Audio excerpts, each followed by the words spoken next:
আজকের এই লক্ষ লক্ষ তৌহিদি জনতা আপনারা হাজির হয়েছেন আমার কলিজার টুকরা ছোট ভাই শহীদ শরীফ ওসমান হাদির জানাজার নামাজে অংশগ্রহণ করার জন্য।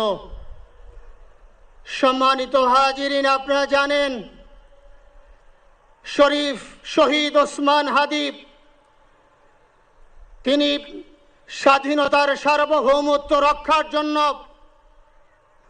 এই বাংলাদেশের 18-20 কোটি মানুষের কাছে একটি মেসেজ দিয়েছিলেন কিভাবে একটি স্বাধীনতার সার্বভৌমত্ব রক্ষা করতে হয়। আজকের বড় পরিতাপের বিষয়, আমার বলার মতো কোনো অবস্থা নেই। আপনারা জানেন যে শরীফ ওসমান হাদির একটি বাচ্চা মাত্র 8 মাস বয়স। ওর বাচ্চা যখন জন্ম হয়েছে আমাকে বলেছেন, ভাই আমার বাচ্চার জন্য একটি নাম নির্বাচন করেন, যেই নামের মধ্যে বিপ্লবী চেতনা থাকবে। আমার সন্তানের জন্য একটি নাম নির্বাচন করেন, যেই নামটা সাহসিকতার পরিচয় বহন করবে। আমি অনেক যাচাই বাছাই করে ওর সন্তানের নাম দিয়েছিলাম ফিরিনাস, বিপ্লবী এবং সাহসী। সম্মানিত ভাইয়েরা, আজকের ওর সন্তানের চেহারার দিকে তাকানো যায় না। আজকের আমার মা প্রায় পাগল হয়ে যাচ্ছে, জ্ঞান হারিয়ে ফেলছে। আমার ভাই বোন তারা পাগল হয়ে যাচ্ছে। আমার 6 ভাই বোনের মধ্যে সবচেয়ে ছোট ছিল শরীফ ওসমান হাদি। আজকের তার লাশ আমার কাঁধে বহন করতে হচ্ছে। আজকের আপনাদের কাছে আমার কোনো দাবি নাই, শুধু একটি দাবি।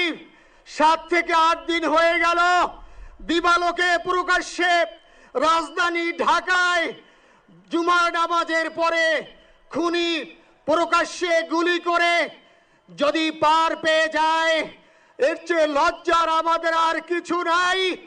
যদি বর্ডার পাস হয়ে যায়, 5 থেকে 7 ঘন্টা সময় তারা কেমন করে গেল, এই প্রশ্ন জাতির কাছে রেখে গেলাম। আমার কোনো চাওয়া পাওয়া নাই। আমার ভাই ওসমান হাদি শহীদ হয়েছে, ওর শহীদি তামান্না ছিল। আপনারা ওর বক্তব্য শুনেছেন, আপনারা শহীদ ওসমান হাদির টক শো শুনেছেন। ও সব সময় শহীদি তামান্না করত। হয়তো আল্লাহ তাআলা ওর শহীদি সেই মত নসিব করে দিয়েছেন। কিন্তু আপনাদের কাছে আমি এই ঋণ কোনোদিন আমি ছাড়ব না। আমার ভাই শরীফ ওসমান হাদির বিচার যেন প্রকাশ্যে এই বাংলার জমিনে আমরা দেখতে পারি। ভাইরা আমার, 7-8 দিন হলো, এখনো পর্যন্ত আমরা কিছুই করতে পারলাম না। এই দুঃখে কলিজা ছিঁড়ে যাচ্ছে। আমরা ওসমান হাদির জন্য দোয়া করি, আমরা ওর সন্তান ওর স্ত্রীর জন্য দোয়া করি। ওর সন্তান মাত্র 8 মাস বয়স। গতকালকে যখন ওর কাছে নিয়ে আসছে, সবাই বাবাকে দেখাবে ওসমান হাদিকে। আমি বললাম কি লাভ হবে, ও তো কোনোদিন ওর বাবার চেহারা কথা বলতে পারবে না। ওর ছেলে আর কোনোদিন জানবে না যে আমার বাবা কেমন ছিল। ভাইরা আমার, ওসমান হাদি আর ফিরে আসবে না। ওসমান, তুমি দেখে যাও, লক্ষ লক্ষ জনতা, তৌহিদি জনতা তোমার জন্য পাগল। ওসমান, তুমি মরো নাই, তুমি আমাদেরকে পাগল বানাই দিয়ে গেছো।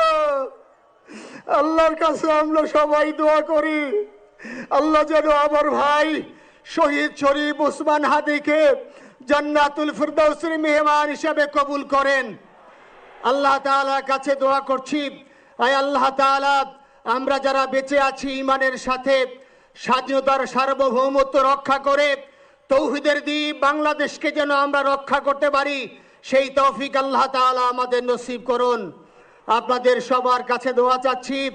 আমার মেজো ভাই ওমর ফারুক সাথে ছিল, ওর জন্য আপনারা দোয়া করবেন। আমার ছোট বোন মাসুমা অ্যাবনর্মাল হয়ে গেছে, তাকে চিকিৎসা করাচ্ছি, ডাক্তাররা বলছে অনেক বেশি সমস্যা। আমাদের পরিবারের জন্য একটু দোয়া করবেন। আমাদের আর কোনো চাওয়া পাওয়া নাই। শরীফ ওসমান হাদি তুমি বেঁচে থাকো, আমরা ওর জন্য দোয়া করি। আল্লাহ তাআলা শরীফ ওসমান হাদিকে জান্নাতের সর্বোচ্চ মাকাম নসিব করুন, আমিন। আসসালামু আলাইকুম ওয়া রাহমাতুল্লাহি ওয়া বারাকাতুহু।